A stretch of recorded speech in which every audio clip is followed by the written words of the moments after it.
Good evening, everybody. I hope I am unmuted. I hope my voice reaches you. Thank you for sticking with us. I'm Michael Waldman. I am the president of the Brennan Center for Justice at NYU School of Law. Welcome to this Brennan Center live event. Before we get started, I'm going to do the part where in person I would tell you to turn off your cell phones. I'm not telling you to do that, maybe someday soon, but a few housekeeping notes. First of all, we're going to leave time for questions at the end of this discussion. If you have a question, please feel free to add what you want to ask to the chat in YouTube or in Facebook. And second, and this should go without saying, civility is important, very important to all of us at the Brennan Center. Those of us who post, those of you, anybody who posts or puts up intemperate language in our message streams here on YouTube or Facebook will be removed from the conversation. And finally, we will provide and do provide closed captioning, live closed captioning. For those of you who don't know and who are joining us for the first time, the Brennan Center is a nonpartisan law and policy institute. We work to strengthen, to renew, and when necessary, to defend the systems of democracy and justice in this country so they work for all. Those goals are always important, and they are especially urgent now. We know that our democracy faces challenges in so many ways. We know that our Constitution is being interpreted by the courts in ways that choke off rights and forestall equality and point the country in a backward direction.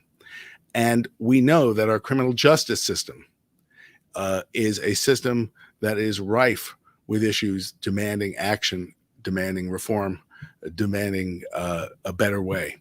At the Brennan Center, through our justice program and other parts of our organization, we work to end mass incarceration in the United States. We continue to be struck by the bitter fact that we as a country have less than 5% of the world's population, but nearly 25% of its prison population. Mass incarceration has crushing consequences, social, racial, and economic, and it is not necessary, we believe, to keep our communities safe. We emphatically insist that we can have public safety and public order and fairness and accountability at the same time. Those are false choices. And to that end, we are really especially excited to have the chance to talk about this important new book by Bill Keller. The book is What is Prison For? And we are happy to be doing this with Bill Keller, who was a leader in the field on criminal justice as the founding editor-in-chief of the Marshall Project, a really pioneering journalistic effort to look at the criminal justice system. And I will say, as a point of personal privilege, I'm especially delighted to be doing this because this book is published by Columbia Global Reports, a nonprofit publisher on whose board I sit. I encourage you, if I may shill for Columbia Global Reports for a minute, I encourage you to take a look at all the books it publishes. They're compact, they're powerful, and they address some of the most interesting and important issues facing the country and the world today. Now, we will be live tweeting today's event. Please follow the conversation at hashtag Brennan Center Live. And without further ado, I'm really pleased that our moderator for this evening is Jason D. Williamson, the executive director of the Center on Race, Inequality, and the Law at NYU School of Law, the wonderful academic institution we're so thrilled to partner with. Before coming to NYU, Jason spent over a decade as a staff attorney and as deputy director of the ACLU's Criminal Law Reform Project. Jason, thank you for being part of this, and the floor is yours. Thanks so much, Michael, and thank you so much to all of you for being here. Thank you to the Brennan Center for having me and for putting on this event.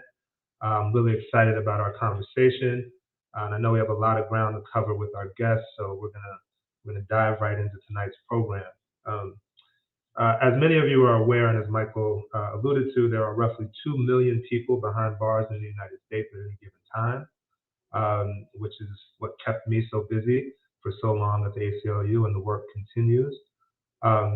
And as you may also know, and as Michael also mentioned, that means that 25% of the world's incarcerated population resides in this country, even though the US makes up just 5% of the world's population. Given that dire state of affairs, calls for prison reform and even prison abolition have become central to our collective efforts to reimagine the criminal legal system and demand change. That said, while I think we can all agree that there are many things wrong with the current system, our guest tonight explores the question of whether there is anything going right within our prison system. To put it another way, are America's prisons, which of course have never been bastions of empathy or rehabilitation, for that matter, finally inching in the right direction? As Michael noted, the Brennan Center is no stranger to this work. The Center's Justice Program has reported extensively on how America's criminal legal system is unduly harsh, and has developed solutions to transition toward a more just system. So that brings us to our guest for the evening. Pulitzer Prize winning journalist Bill Keller has spent many years examining what is possible if prisons decide to focus their attention on preparing incarcerated people to be productive citizens when they return to society, as the overwhelming majority of them will. In his new book, again entitled What's Prison For? Punishment and Rehabilitation in the Age of Mass Incarceration, Bill outlines the steps prisons should take to emphasize rehabilitation, which will ultimately benefit people both inside and outside of prison. Mr. Keller is a tireless reporter. He's been doing this for many years. I'm sure many of you are familiar with him and his work. He also serves as the founding editor of the Marshall Project, which has been a personal gift to me on a daily basis, and is also the former executive editor of the New York Times. Welcome, Bill. Thanks for being here. Thanks for having me. I'm looking forward to it. So before we jump into the substance of the book, can you talk a little bit about what inspired you to write this book in the first place? Yeah, I spent 5 years immersed in the subject of criminal justice along with my great colleagues at the Marshall Project. And when I emerged from that experience, I felt like I had learned a few things that I might want to share with the rest of the world. I focused on prisons because they're the most mysterious and least transparent of the agencies that deal with criminal justice issues. Police do a lot of work in the open and have come under intense scrutiny, rightly so. Courts do a lot of work in the open. Judges and prosecutors often have to run for public office, so they're available to be challenged. But prisons, the walls not only keep people in, they keep people out. And I think there are probably a lot of people who are fine with that they don't particularly want to know what goes on to those people on the other side of the wall. So I thought I would try to put mass incarceration in some context and focus on the incarceration part rather than the mass part. Mass incarceration, I mean, the numbers which both Jason and Michael have cited to you are alarming, but we know how to reduce the population of the incarcerated population in this country if we have the political will. There's not much debate about how you do it, although there's considerable debate about whether you do it. But the incarceration part of it is still a little secretive. And so I thought I would try to do a primer on what prison is for, where it falls short of those aspirations. I appreciate that, and I think you're certainly right that while it may be a policy decision to sort of keep everything that happens behind the prison walls secret, I think a lot of folks in this country would sign up for that and don't necessarily have any interest in knowing what's going on behind bars. So I appreciate you doing what you can to try to bring some attention to this. So let's start broadly in terms of what you learned and what you discovered over the course of your time studying the prison system, and in the lead up to this book, what did you discover are really some of the sort of defining characteristics of the American justice system, and in particular, the prison system in this country? I came to think of the defining purpose of the defining story of prisons as being this tension between punishment and rehabilitation. Rehabilitation has a history in this country, at least has an aspiration that goes back 200 years. This country pretty much invented the modern penitentiary using the word penitence to underscore that this was not just to punish, but it was also to give people a chance to redeem themselves. That rehabilitation has often been more ignored than applied, but it's still there. I mean, the desire for it, we talk about it a lot. Punishment is the other force that between these two forces, and it seems to be something we brought over with the Puritans. There's a kind of a mean streak, and it's not just nasty right-wing bigots who believe in severe punishment. Who among us has not felt a little tingle of pleasure at hearing Bernie Madoff sentenced to 150 years in prison, or the cop who killed George Floyd being indicted? We all have a little bit of the punishment gene in us as well. So I framed the book as a tension between those two forces. So I want to follow up on that a little bit. This question about rehabilitation and it being kind of one of the foundational principles in this country around what prisons are supposed to be for. It seems to me, and we talked about the myriad problems and deficiencies in our system.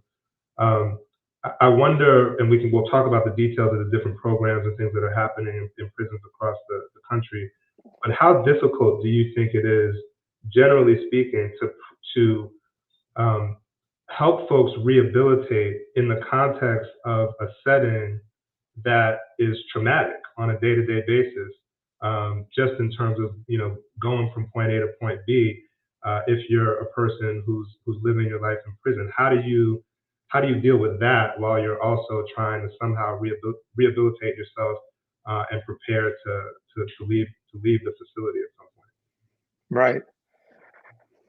Well, rehabilitation faces a lot of challenges, including the mean streak that I referred to earlier. The cost, rehabilitation is more expensive than just letting people rot in their cells.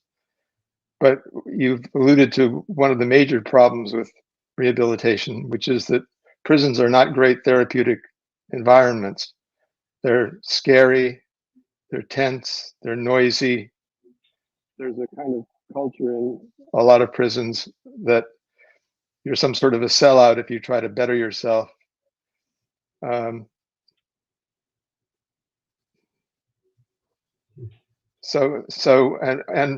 on top of that, the staff of prisons is not trained to do remedial work or social work. They're much more like paramilitary force. They're there to keep control. So in order to overcome those obstacles, you've got to be willing to invest some money and retrain staff. And that's a hard sell. Indeed. Now, and as you write in your book, it's the way that prisons are set up in this country and the kind of environment that is created in American prisons is not sort of inherent necessarily in prisons, right? And you looked at what's happening at prisons in other parts of the world, particularly in Europe.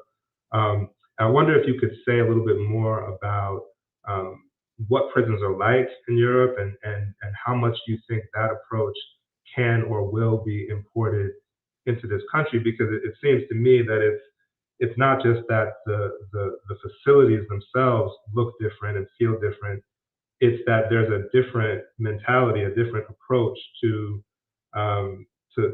punishment or rehabilitation that has led folks in other parts of the world to think differently about what prisons should look like. So how do we get to that point, both in terms of what the facilities look like, but I guess more importantly, how do we change the mentality such that folks think it makes sense to go down that road rather than continuing to do what we're doing here?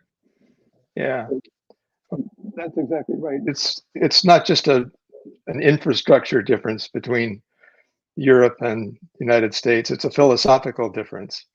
There's been a lot of exchange programs, mostly Scandinavian countries, and also Germany, who have had delegations of corrections officials from the US visit them, and in some cases have sent people over to shadow our correctional officers and give them some guidance.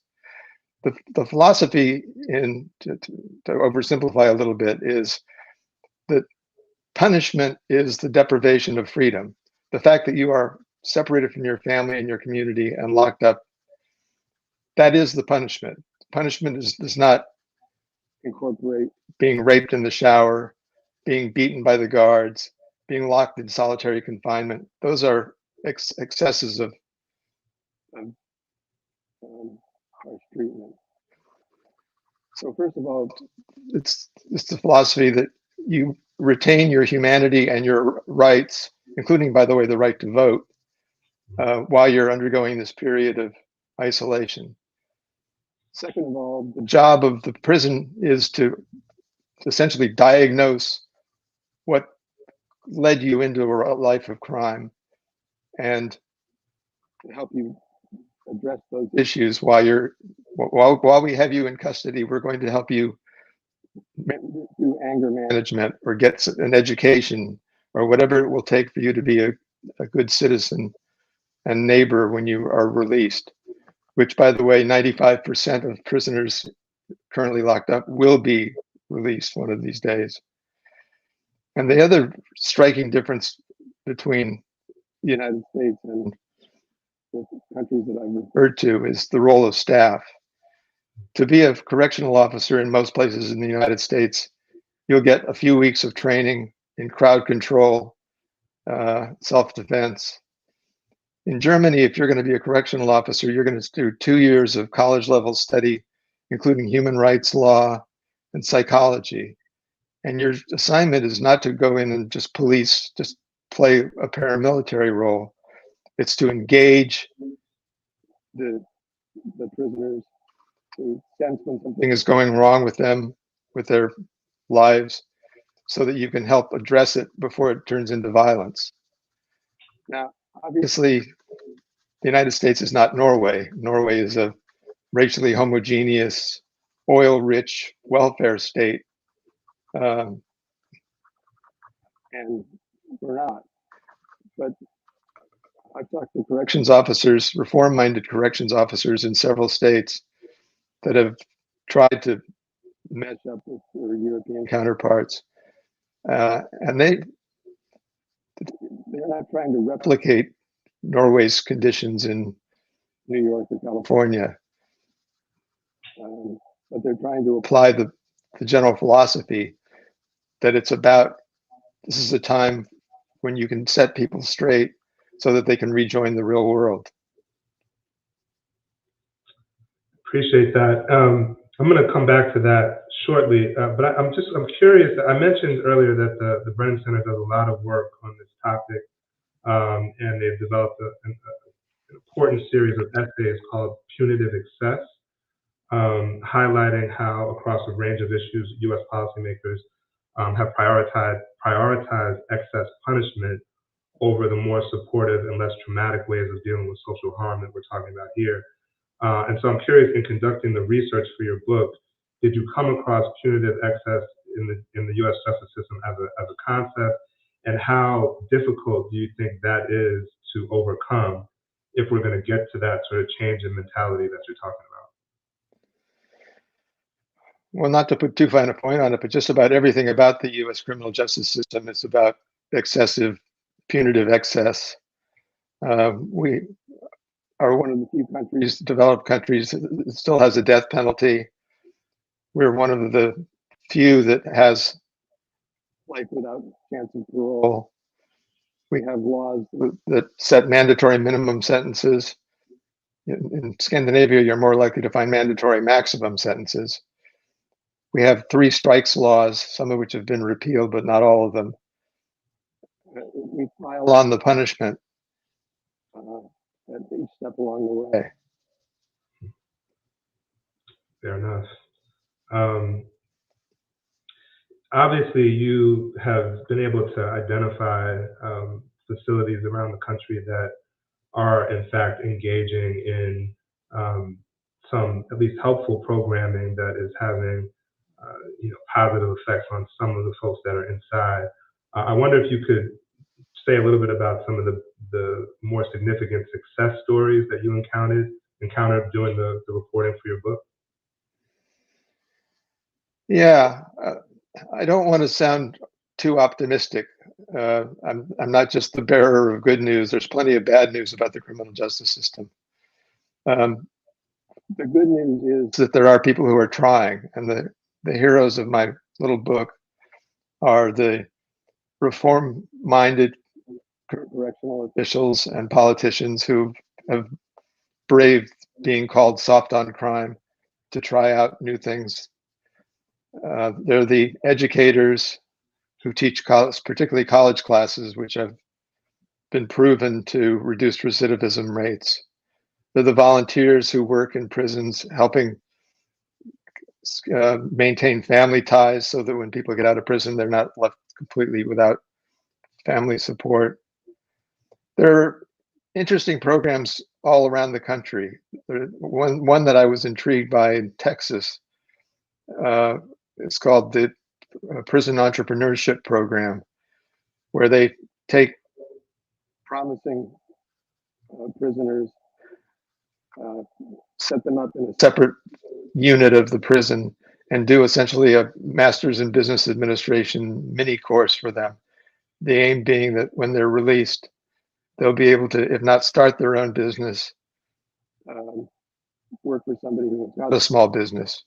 And I've read some of the research on it. Baylor University did a good study of their work. They've processed more than 2,800 prisoners. 40% of them own their own homes. 20% of them own their own businesses. The recidivism rate is 8% compared to 23% for Texas as a whole.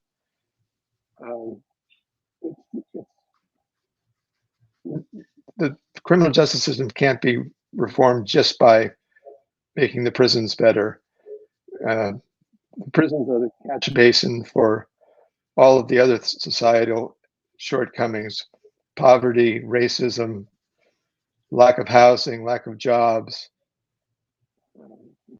The failures of those systems. Until you can figure out a way to improve those systems, prison is going to remain the kind of drain that the failures flow down. But the heroes of my book are the people who try against the odds to make the system a little better. So I appreciate that, and I think you've sort of touched on this a little bit, but I want to go back to what you said at the top of your response, which is sort of not wanting to get overly excited about some of the things happening, given all of the work that still needs to be done. As you know, there are a lot of folks who have become quite disillusioned with the idea of prison reform as a concept, and have sort of moved toward a vision of prison abolition instead. I think about even the program that you just described, which sounds fantastic, and makes you wonder why such a program couldn't be offered to folks outside of the prison wall. And makes you wonder how much programs like that could serve as a preventative measure for folks in communities that have been historically oppressed.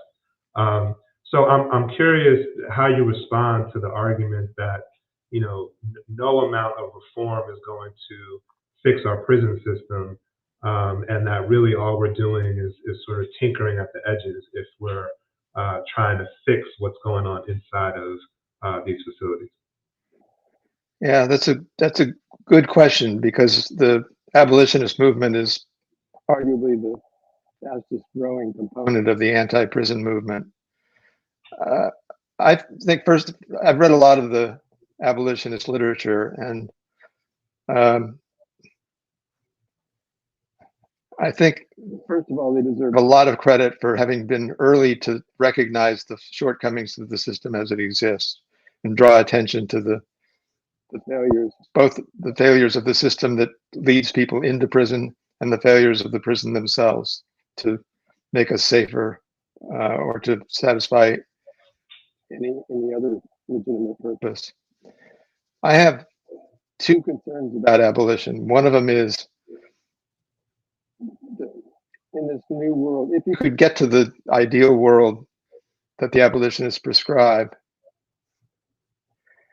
you're still going to have rules and laws in society. And I'm a little uneasy with the idea that we would deal with them as a sort of crowdsourcing issue, that some unspecified mob of the public would decide the fate of people who've broken the rules. And the other concern is that kind of reform, if it happens, is going to take generations because the system changes slowly. And what do you do with all the people who are being victimized by the system in the meantime? I think there are, nearly 2 million people who are waking up every morning in cells, and I can't imagine saying to them, just wait until the revolution comes and you won't have to be in a cage anymore.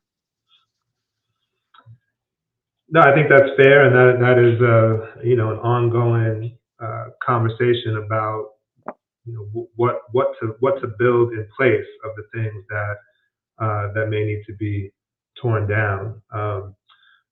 We have a number of questions in the chat, which I want to make sure we get to. I did want to ask you one question that I think is maybe related to one of the questions, which is you write a lot about the various second chance programs being offered inside of prisons, from religious study and counseling to education and meditation.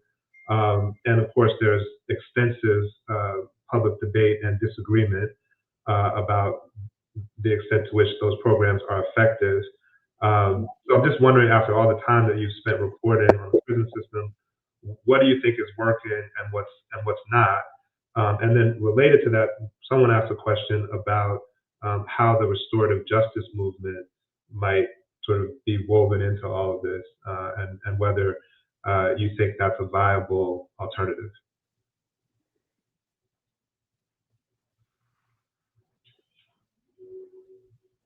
Sorry, intervention from my wife. Restorative justice is a really interesting issue. I've talked a lot to Danielle Sered, who runs Common Justice and who has done a lot of restorative justice with the Brooklyn DA's office. And the idea is that rather than having a trial or a settlement, with the approval of the judge and the victims, you sit down the victims and the victimizers for a serious conversation about what could be done, what was the impact of the violence, what could be done to restore the people who have been victimized, what kind of consequences should there be, and with the blessing of a judge, they sort of negotiate their way to a solution that's more customized than what you would get in just a trial. There are a couple of obvious difficulties with that. One of them is it's hard to scale because you have multiple meetings that involve often victims and perpetrators and other people that they bring into the mix. And it's politically sensitive. It takes a pretty brave district attorney to be willing to. I mean, even in Brooklyn, where they've had some success with this program, they don't do rapes or murders. But there's another use that restorative justice is put to, and that is in prisons. I talked to one prisoner in San Quentin who I've done some mentoring with, who said that one of the most profound experiences he had was a restorative justice program where he was brought together not with the victim of his crime, but hold on, I've got to turn the phone off.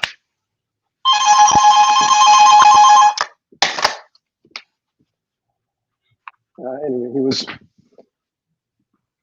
brought together with somebody who had experienced a similar crime, been victimized by a similar crime.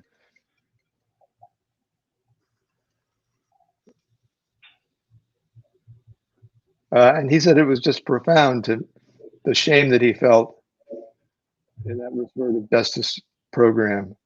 Sorry about the phone. You're a popular guy tonight, so. I'm on a group call. I'll tell you later. Sorry.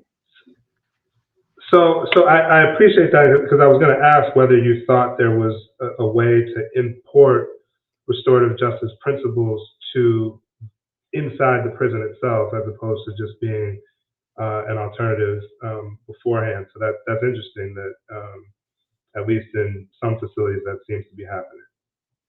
Right. There are a bunch of really good questions in the chat. I'm not sure we're going to be able to get to all of them, but I want to ask you another sort of program-related question.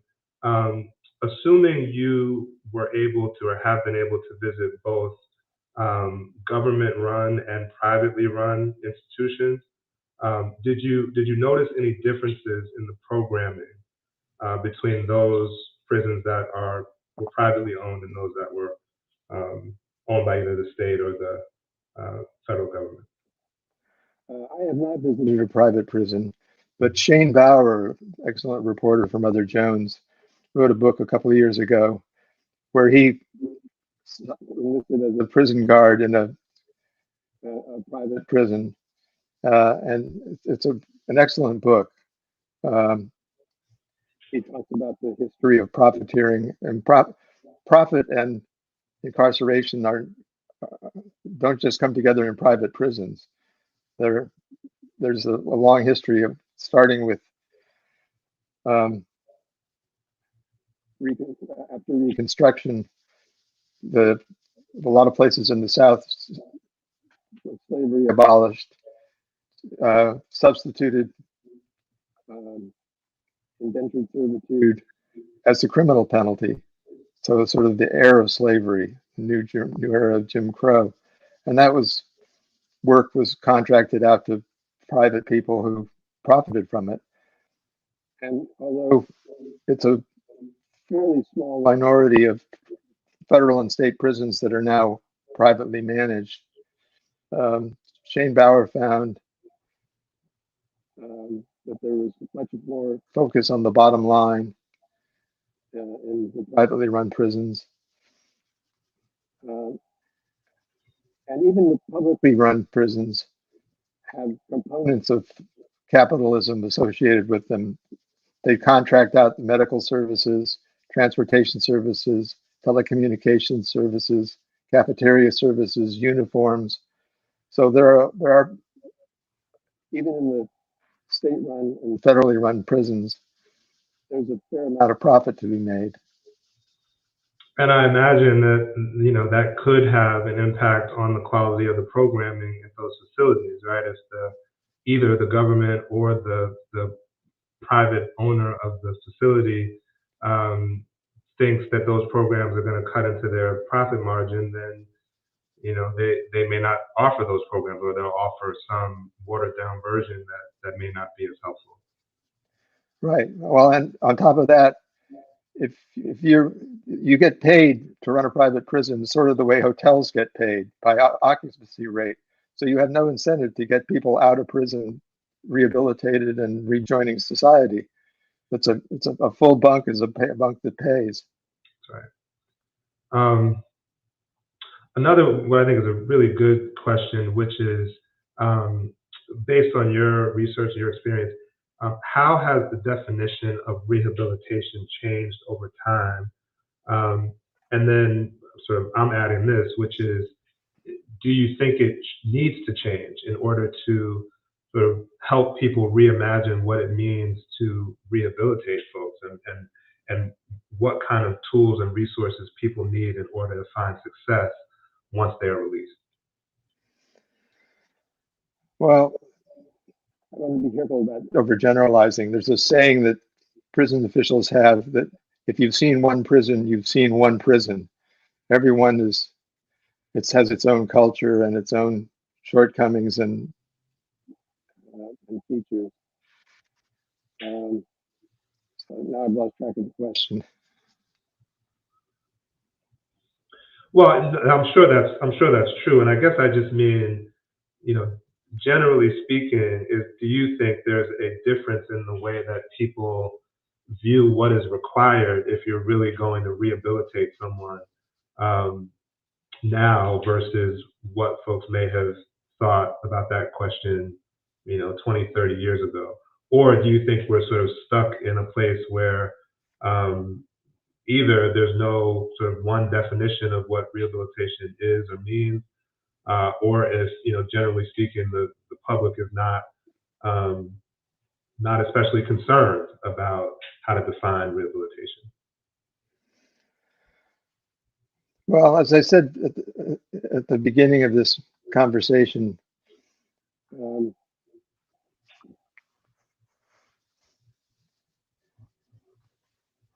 prison rehabilitation has ebbed and flowed over the years. We had periods of progressive government when rehabilitation was embraced, and then we had up until the beginning of the 70s or so, the sharp punitive turn,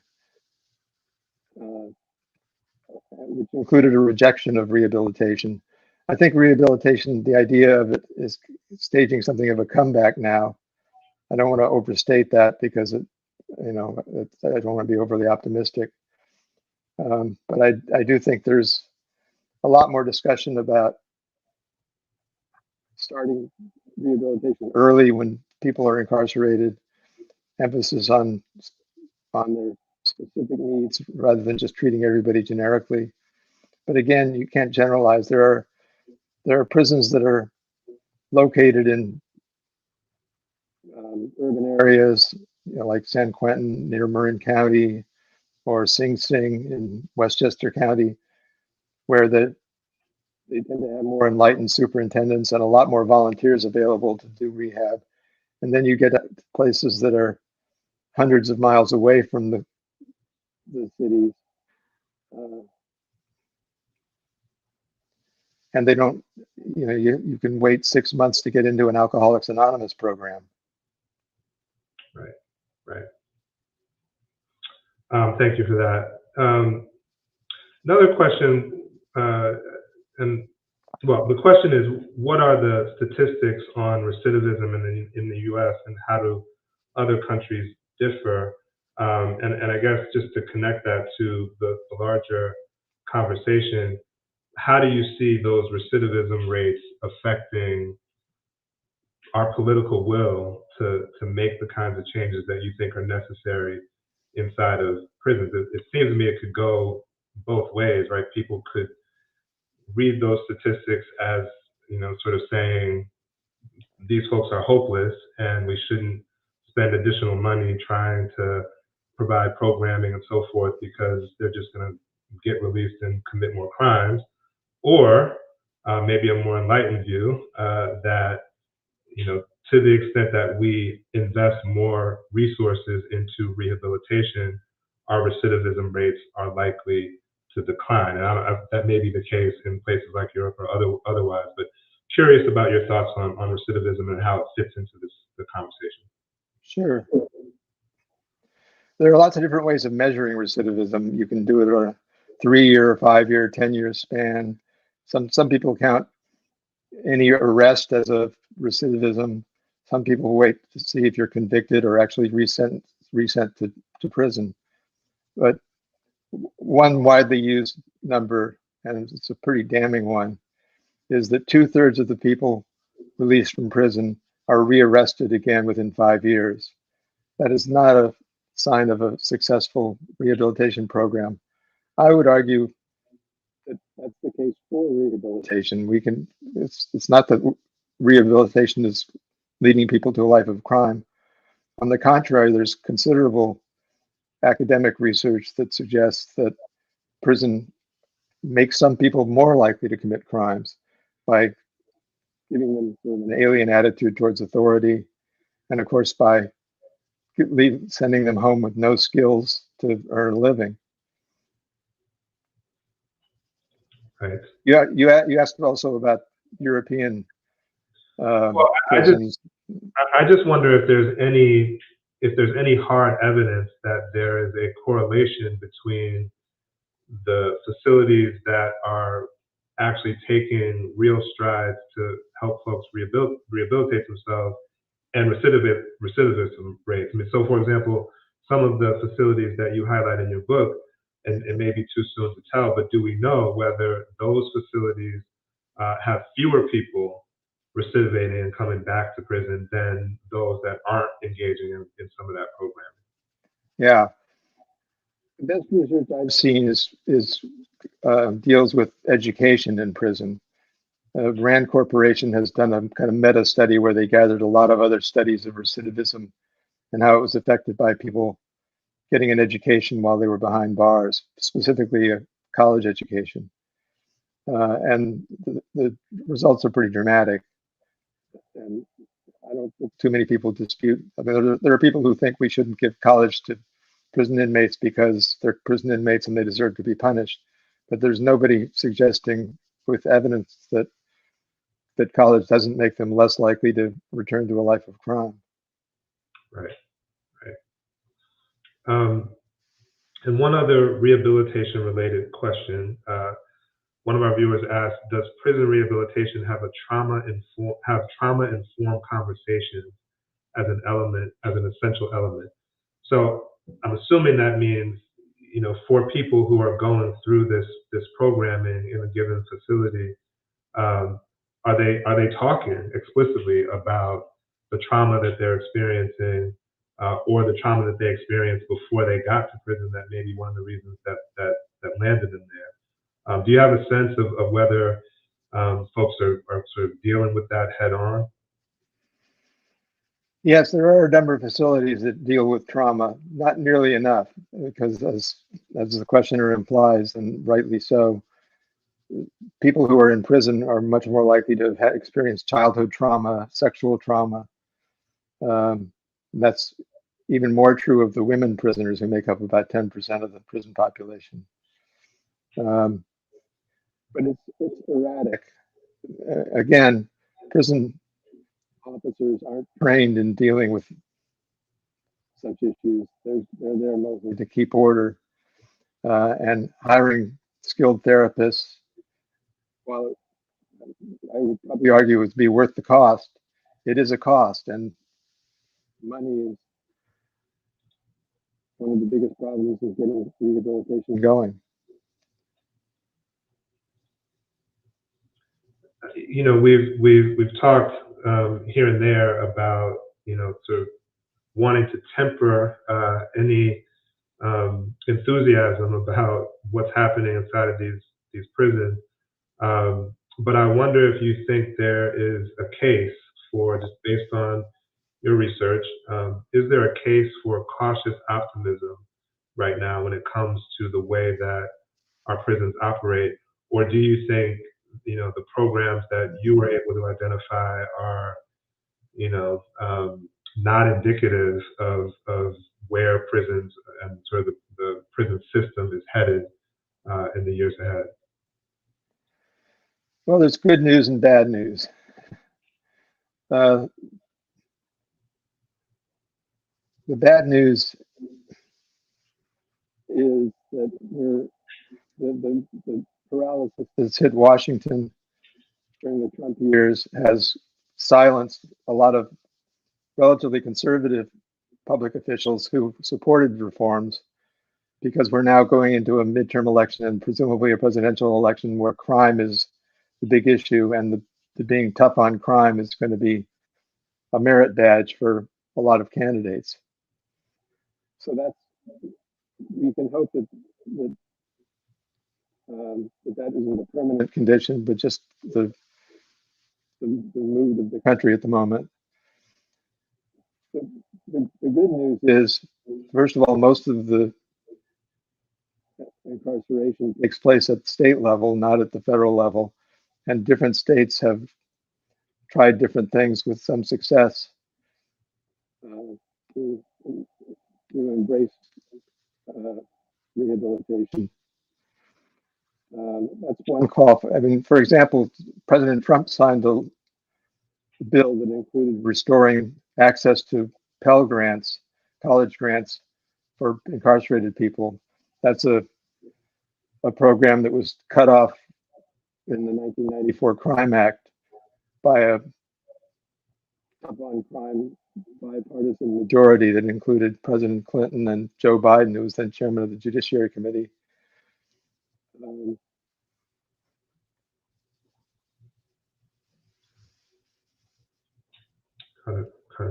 And I'm glad you mentioned the fact that, different states have approached this differently. One of the questions that I did not get to was, make sure I can find it here.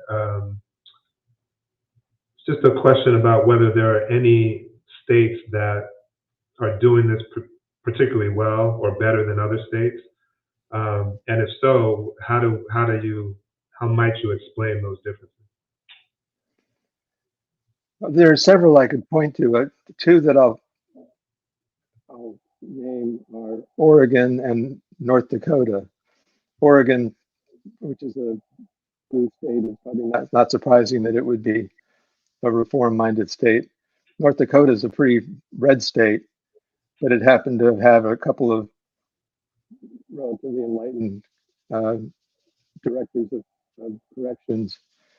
And in both of those states, they've engaged very closely with Norwegians and Swedes, exchange programs, study programs, discussions, and they've tried to change their hiring practices so that they're hiring people who want to be involved in prisons for the right reasons, not just for a paycheck. Both places are doing a lot of retraining of their staff to teach them more human skills and less paramilitary skills. And I have some things floating around in my head, but any idea why those two states in particular you think have been more receptive to that approach? Yeah, it's leadership. And it requires a willingness to change and the courage to stand up to the political foes who oppose you. One advantage they had in North Dakota is that the prison guards are not unionized. In several states, commissioners who wanted to try something new were stymied by strong unions that just wanted to protect the status quo. Interesting.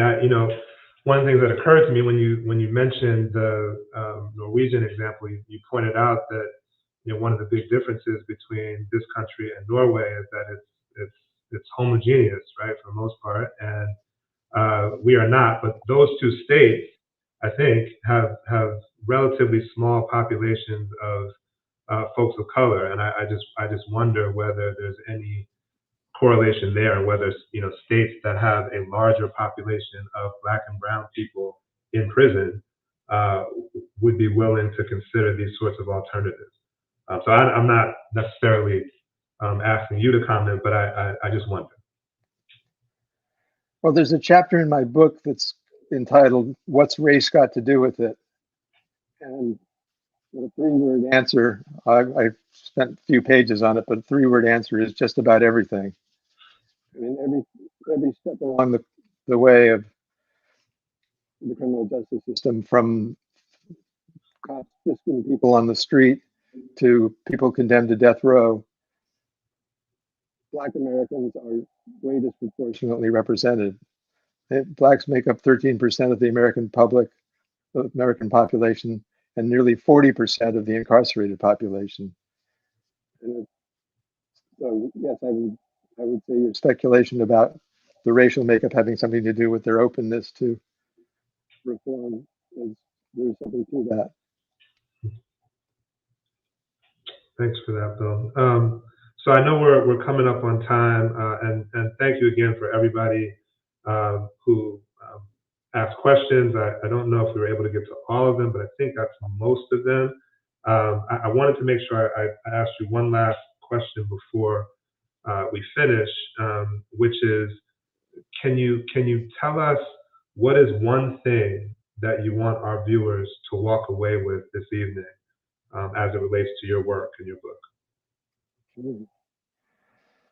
Well, one thing I'd like viewers to take away is the idea that rehabilitation is not a favor that we do for the incarcerated or a gift of some kind, but it's an investment.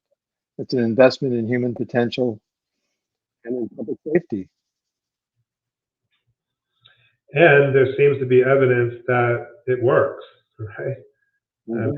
If you're willing to put the time and resources into making sure that folks have what they need to succeed. Mm-hmm. Bill, thank you so much again for joining us. Thank you for all of the investigative work you've done over the years and in connection with this book. And thank you for writing it and helping us to think about this a little more critically.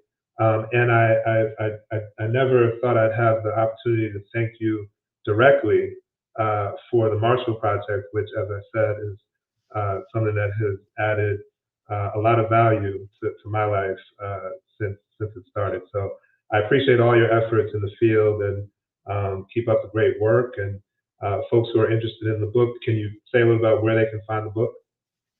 Just about anywhere they sell books, Amazon, etc.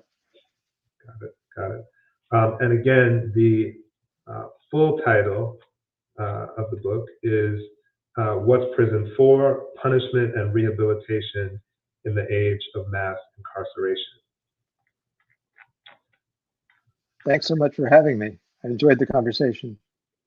Same here. And a quick note from the Brennan Center before we leave you. Stay up to date on key issues impacting our democracy with weekly analysis and insight from Brennan Center experts. You can sign up for Brennan Center newsletters at brennancenter.org/subscribe. Again, my name is Jason Williamson. I am the Executive Director of the Center on Race, Inequality, and the Law here at NYU Law School. Thank you for coming and supporting the work of the Brennan Center for Justice. And Bill, thank you once again. Have a great night, everybody.